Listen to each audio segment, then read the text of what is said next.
Donald Trump keeps losing in court, but he vows to appeal. Here's how he can do so.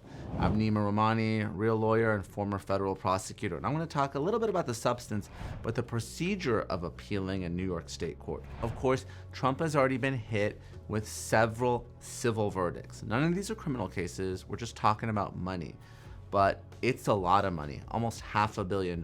So it's not easy to appeal unless you put up the cash with the court or you post an appeal bond. Let me tell you what I'm talking about.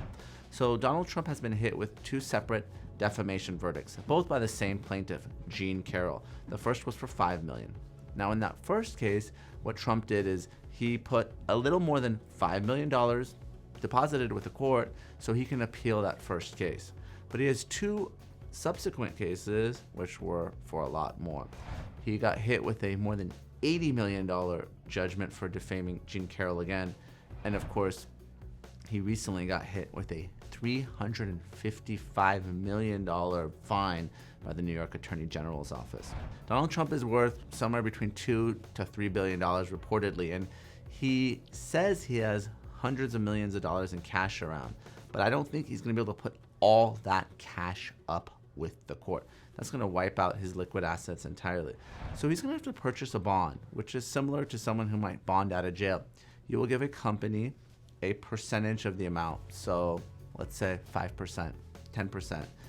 And in exchange, that company will put up an appeal bond for the full amount so you can file that appeal.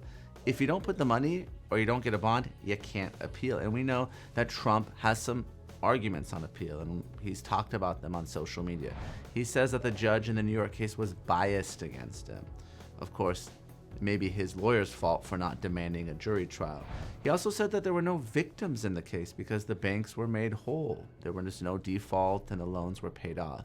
Of course, the Attorney General is going to argue that it doesn't matter if the victims didn't suffer any losses because Trump and his organizations received a gain and its disgorgement. That's enough for the purpose of the fraud statute. But either way, Trump only has 30 days to get the money together or to get a bond together.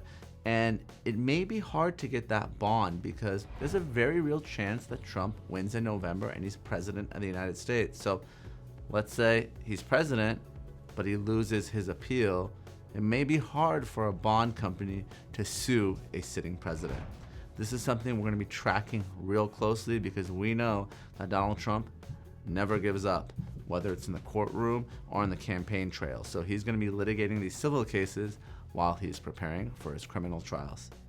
Thanks everyone for watching. Make sure to like, subscribe, and ring the bell for notifications.